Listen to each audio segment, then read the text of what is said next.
सुधा बिटिया कब आई ससुराल से।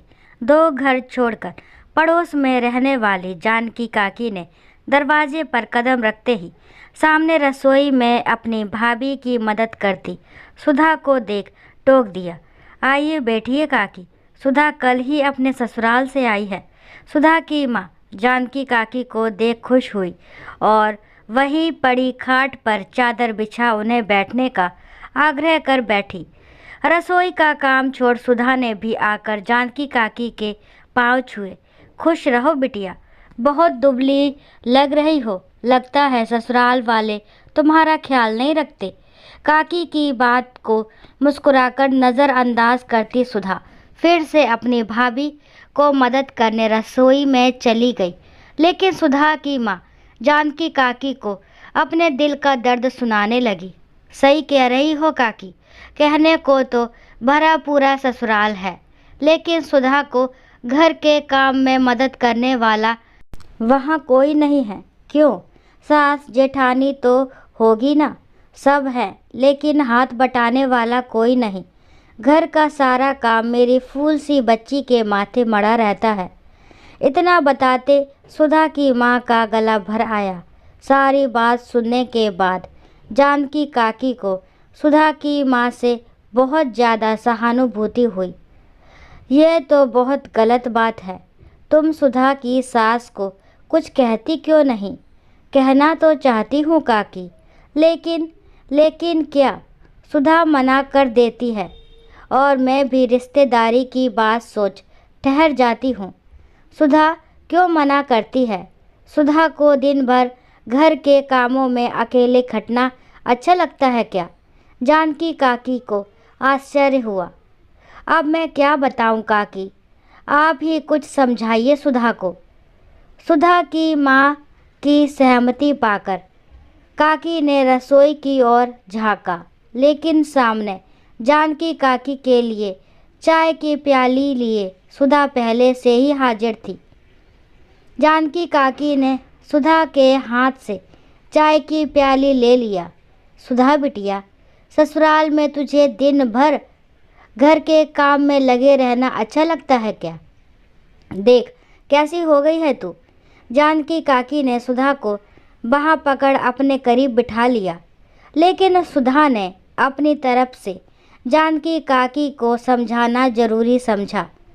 अपने घर का काम तो करना ही पड़ता है ना काकी, लेकिन तेरी सास भी तो रहती है घर में, उसे भी तो कुछ करना चाहिए ना। और अगर वह खुद कुछ मदद नहीं कर सकती तो अपनी सास से एक नौकरानी रखने को कह दे। ऐसा थोड़ी होता है काकी। सुधा हंस पड़ी।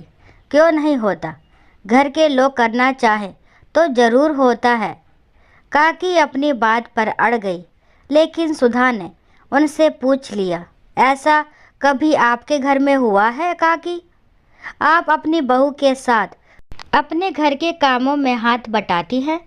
सुधा का सवाल सुन मोहल्ले भर के बहुओं की शिकायत कर उनमें कमी निकालने वाली जानकी काकी तनिक सकपका गई, लेकिन अगले ही पल उन्होंने सुधा के उस सवाल को टालना चाहा। अरे मेरी बहू को तो आदत है घर के सारे काम करने की। जानकी काकी की चालाकी देख सुधा अपनी माँ की ओर देख मुस्कुराई। वैसे मेरे इस घर में मेरी भाभी को भी आदत है घर के सारे काम करने की, क्योंकि मेरी माँ भी कभी रसोई में जाकर अपनी बहू की मदद नहीं करती है ना माँ?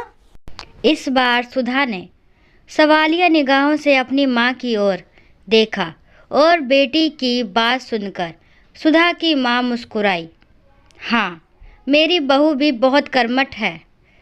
कभी रसोई या घर के किसी काम में मेरी मदद नहीं मांगती। और सच कहूँ तो बहू के आने के बाद मैं तो तिनका उठाकर भी कुछ नहीं करती।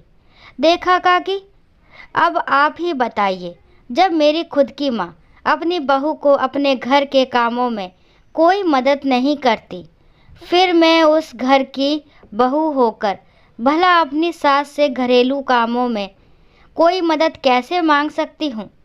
सुधा की बात सुनकर जानकी काकी के साथ साथ सुधा की माँ भी निशब्द हो गई, लेकिन सुधा ने मुस्कुराते हुए अपनी बात पूरी की।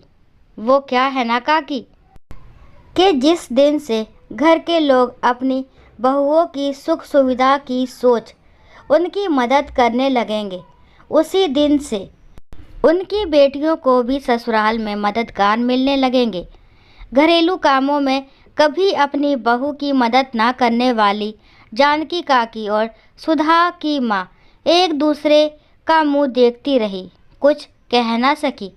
लेकिन सामने रसोई में मौजूद अक्सर ननद से घरेलू कामों में मदद पाने वाली सुधा की भाभी आज ननद से सहानुभूति पाकर मन ही मन गदगद हुई। दोस्तों, अब अगली कहानी। टिंग टोंग, दरवाजे पर घंटी बजती है। राजेश, जो सोफे पर लेटे हुए टीवी देख रहे होते हैं, आवाज़ लगाते हैं, मधु देखो तो कौन आया है। मधु रसोई से निकलकर दरवाज़ा खोलती है। सामने एक महिला खड़ी होती है। जी, आप कौन? मधु ने दरवाजे पर खड़ी महिला से पूछा।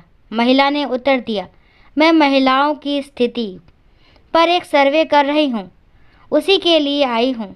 तभी मधु की सास कमला जी ये सुनकर बाहर आ जाती हैं और पूछती है, कौन है मधु?